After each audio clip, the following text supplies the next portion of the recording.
Hello Internet, my name is the Golden Stalfos, and today I'm going to talk to you about one of the stupidest things in the entire Naruto series. Well, it's not really from the series, more from the fan base. And this is something that has come up over and over and over again.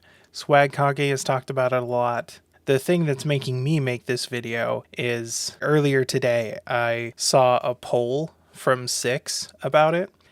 And in that poll, he asked, very sarcastically, who would win in this totally not one-sided battle. And almost 10% of people were like, yeah, I think Kakazu could win against Pain.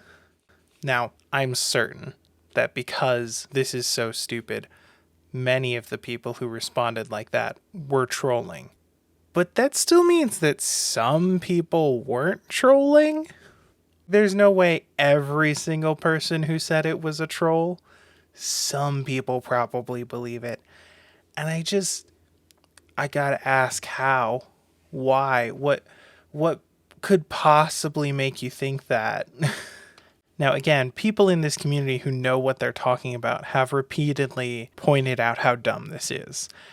Mostly just in a way that is joking about it because it's so obvious.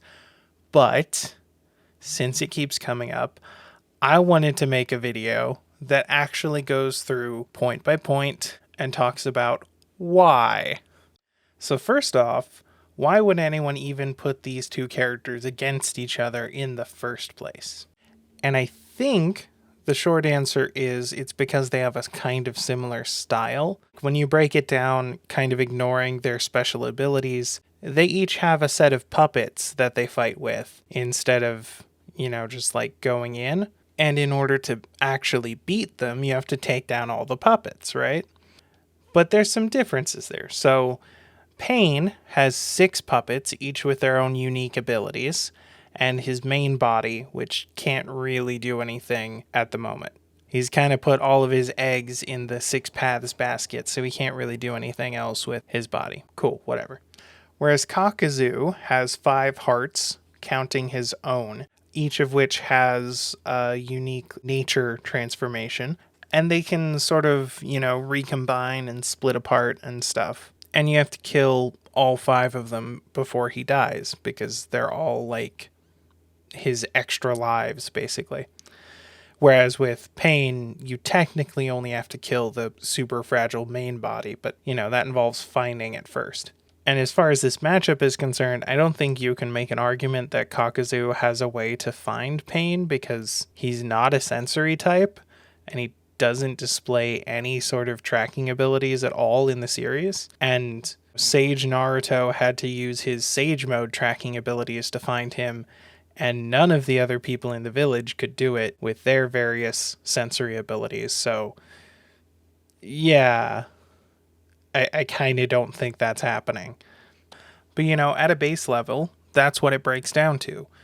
They're 2 puppeteers going at it, but one of them has 6 puppets and one of them has 5. So there's a numerical advantage on one end there. I mean, Kakazu technically only has 4 puppets, but he also fights, whereas Pain, his main body doesn't fight. So it's 5v6. So let's quickly go over Kakazu's abilities and why people might hype him up. So 1, each of his 5 bodies has a unique nature transformation and can shoot out a big ol' energy blast of that nature transformation. The other bodies besides his main one don't seem to be capable of using any complex ninjutsu, but they can do the big laser blast thing. And they can combine their attacks for a more powerful laser blast thing. But that's it. He doesn't have any Kekkei Genkais or dual nature type releases, just wind plus fire equals stronger fire. Which, sure, whatever. The various hearts can come together to form one bigger, stronger unit, or split apart to avoid taking damage. But otherwise, they don't really have a whole lot going on. It seems like they can float around.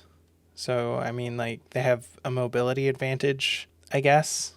Thing is, they just aren't that impressive compared to a lot of the other stuff in the series. Sure, he can combine wind and fire to make a big ol' fire blast, but That fire blast doesn't compare to Madara's giant fireball or fucking Amaterasu.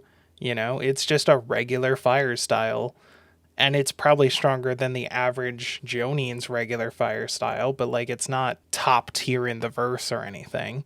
His only real claim to fame is this statement he has where he said he was sent to assassinate the first Hokage, and he failed, but he didn't die, which is supposed to be impressive. I mean, the dude's ability is you have to kill him 5 times before he stays dead, so like it makes sense that he would be able to escape without completely dying, even if the fight was a complete one-sided stomp. Like, all he has to do is make one of his hearts run away really hard while the others distract him, and he'll get away. Like, I don't think that's the most impressive thing, but whatever. Also, a couple caveats on that statement. One, we don't know when this happened. Like, we don't know how old Hashirama was or how powerful he was when this happened. And two, we don't know how strong Kakazu was when this happened. We don't know if he was stronger or weaker or what.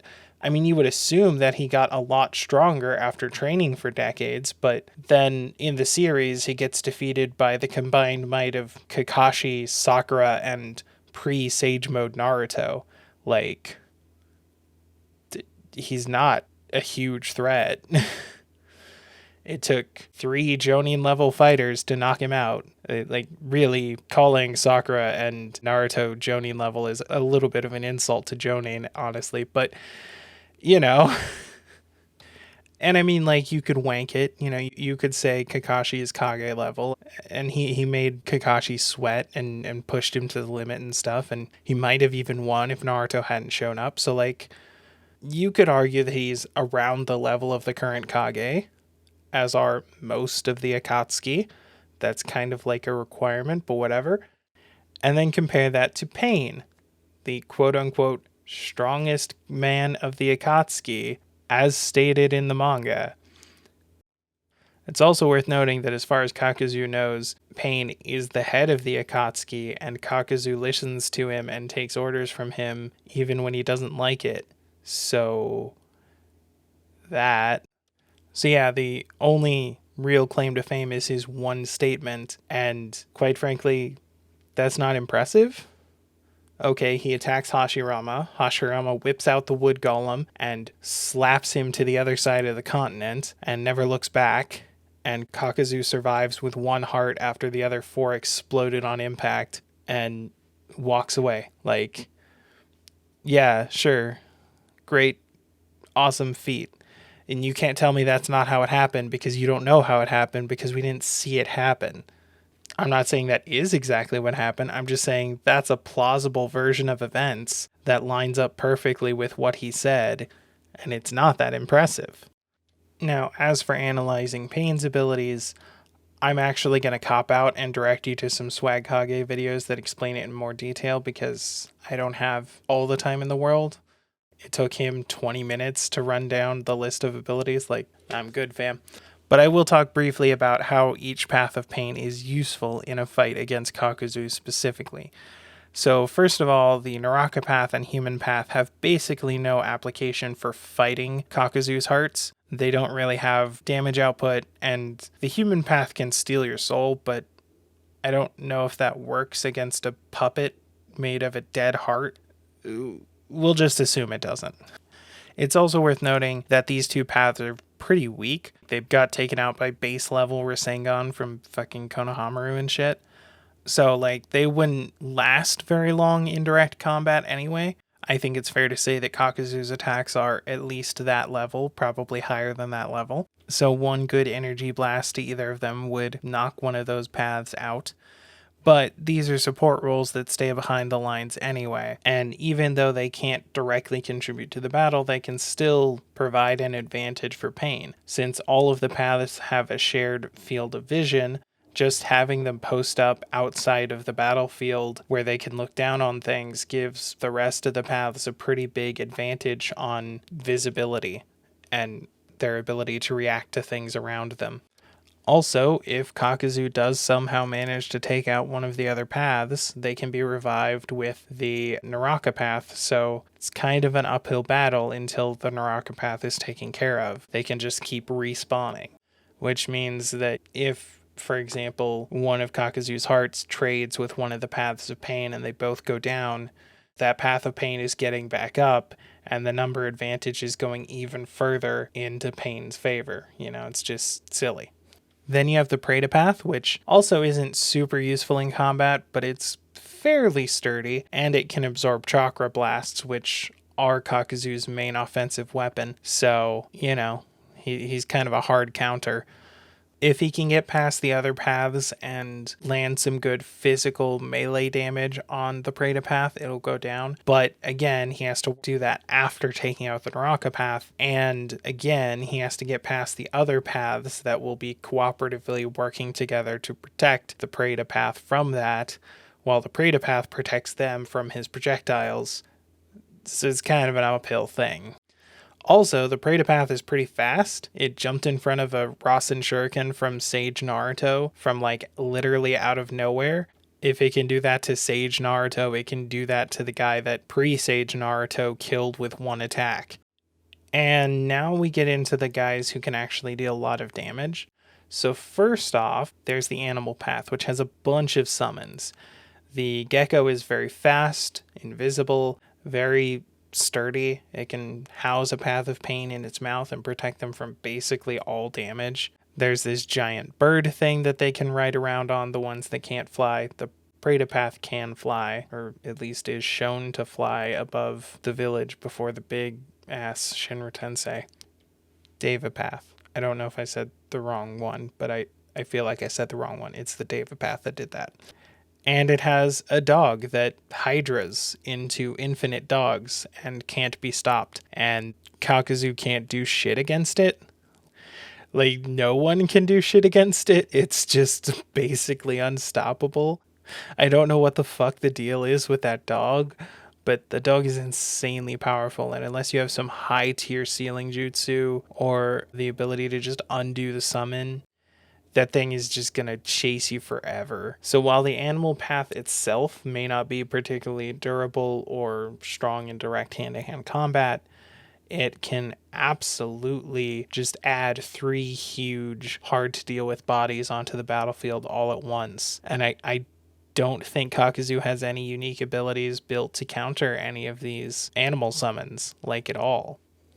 Then there's the Asura path, which can just turn into a robot. It just grows extra robot arms and missile launchers and laser beams and shit. And it's just a fucking super android thing. And we know it's faster than Kakazu since it intercepted the attack that was meant to kill the Deva path. And it had the kind of physical stats necessary to beat the crap out of Kakashi and tangle with fucking Chojo.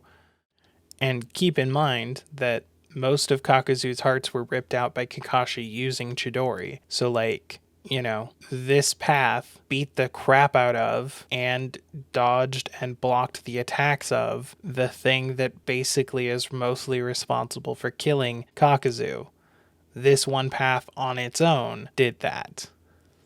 Now, I know Kakashi wasn't at 100% because he had just survived the whole Shinra Tensei thing and all that. And he was also fighting against the Deva path at the same time a little bit. But yeah, the Asura path is no joke physically and absolutely outclasses any of Kakazu's hearts on an individual level. And then there's the Deva path, which can just fucking explode everything and pull people around the battlefield at will and make a big ass fucking meteor that black holes you into it and crushes you to death. The fuck is Kakazu gonna do about that? It took 8 Tails Naruto to break out of that. Kakazu isn't comparable to 8 Tails Naruto. He's not breaking out of that. So to sum up, Kakazu is up against Pain. And Pain has 2 huge, insanely powerful DPS tank combos right up front. Supporting them is one guy who can absolute hard counter all of Kakazu's best abilities and has the speed and power to do it over and over and over again without getting knocked down. Around them are 3 huge, massive, powerful animal summons that keep respawning and regenerating constantly. And in the background, giving them extra vision and mobility and resurrection, are 3 extra bodies that, sure, he can one-shot, but he has to get to them first. And even after he does all of that, he still won't know where Nagato is, and he still won't be able to kill him. And even if you argue that Kakazu could do all that, he could kill all the paths one at a time, you can't argue that he wouldn't take something out of him, right? I mean, his hearts aren't that strong. Each one of them was brought down by a Chidori or less. Well, the last 2 were brought down by a Rasen Shuriken, which is way more powerful than a Chidori, but that was a 2-for-1. And also, Naruto's way slower than Kakashi. Like, come on. And all I'm saying is if Chidori is enough to take out one of his hearts, so is Shinra Tensei, because that does way more than Chidori. Right? Like, come on. But also, let's say that somehow, magically, he does manage to pull it off and he knocks out all the paths one at a time, and he only loses 3 hearts in the process. You know, he does just as well against Pain as he did against the combined forces of Kakashi and Sakura. Which is impossible because, remember, Pain fought the entire fucking Leaf Village, including Kakashi and Sakura, but whatever. So fine, he does that. He's got 2 hearts left. He has no idea where Nagato is. What exactly is going to stop Nagato from reviving the Paths of Pain and just coming at him again? What's going to stop him? You going to say he's too out of chakra? I mean, maybe, you know, I mean, he did end up being out of chakra after the fight in the village, but it's worth noting that in that fight, he used his 2 most power-intensive attacks, Explosive Shinra Tensei and Chubaku Tensei, and he fought an entire fucking village, and Sage Naruto, who only won because fucking Minato came back from the dead to give him extra juice. After he used the 8 Tails to break out of Chubaku Tensei. It took an 8 Tails transformation and a fucking Deus Ex Machina from his dead dad, and it was still real fucking close. And that was after he fought the whole fucking village. Compare that to Kakazu's performance against the same group, except a much smaller portion of the group, and with way less power on their side. And it becomes real fucking obvious that Kakazu has nothing. Not a goddamn thing. Do you think Kakazu would be able to swap hands with Sage Naruto? Do you think Kakazu would be able to take 1 punch from Sage Naruto without his heart exploding? 'Cause fucking Devapath did. Like, just looking at it at a base level. You know, they're 2 different fighters that have similar fighting styles, but one of them has a numbers advantage and a technique advantage and the ability to share vision and the ability to resurrect the members that die and the ability to increase his numbers advantage. Oh, and he has the power advantage. What the fuck is Kakazu supposed to do here? What the fuck are you talking about? This shit is like saying Konohamaru could beat Naruto. Like, no, he can't. Everything about him is just a weaker version of what Naruto does. Obviously, he can't beat Naruto. He's just weaker, shittier, off-brand Naruto. And that's what Kakazu is. He's a weaker, shittier, off-brand version of Pain. Why would you think he could win? And you might think, oh, well, maybe he could beat Solo Nagato then. But no, that's absolutely wrong. Solo Nagato was swapping hands with the combined might of Killer Bee and KCM Naruto at the same time and winning casually. He had that fight on lock until Itachi showed up and switched sides. Like, there's no way Kakazu could do anything in that fight. Even if it is 5v1, who cares? I mean, first of all, it's not, because he still has the animal summon, so it's actually more like 5v4. But second of all, that doesn't matter. He's still got fucking Chubaku Tensei. What the fuck is Kakazu supposed to do against Chibaku Tensei? He's supposed to die and get sealed. That's what he's gonna do. Do you honestly want to look me in the eye and tell me that if fucking Pain walked up and unleashed an explosive Shinra Tensei that was able to level the whole fucking village, the village turned into a fucking crater? You want to tell me that Kakazu could take that? You lying sack of shit. Yeah, that's the video. Go subscribe to Swag Kage and Six and me. They don't know about me. I don't exist as far as they're aware. But like, still. And also stop saying dumb shit. Yeah, Kakazu loses hands down. It's not even close. It's embarrassing that anyone could think it's even remotely close. So, yeah. Anyway, I'll see you in the next life. Laters. Hey, Endcard here. Be sure to like, comment, and subscribe. Like, seriously though, please subscribe. I have like no subscribers. It's sad. If you want to find me on other social media stuff, you can do that at the Golden Stalfos on basically everything. Links to that are in the description, as well as to some charities I like but am obviously not affiliated with. I also have a Patreon if you like me so much that you want to give me money, though obviously only do that if you have money to burn, and if you do have money to burn, they're the charities I mentioned before. They probably need it more than I do. Mad ups to my girlfriend for doing all the editing for these videos. It's a really big help. Oh, and I occasionally stream on Twitch, so follow me there so you don't miss it. I don't have a formal schedule because when I tried to have a formal schedule, I couldn't keep to it, so oh well. Okay, thanks, bye!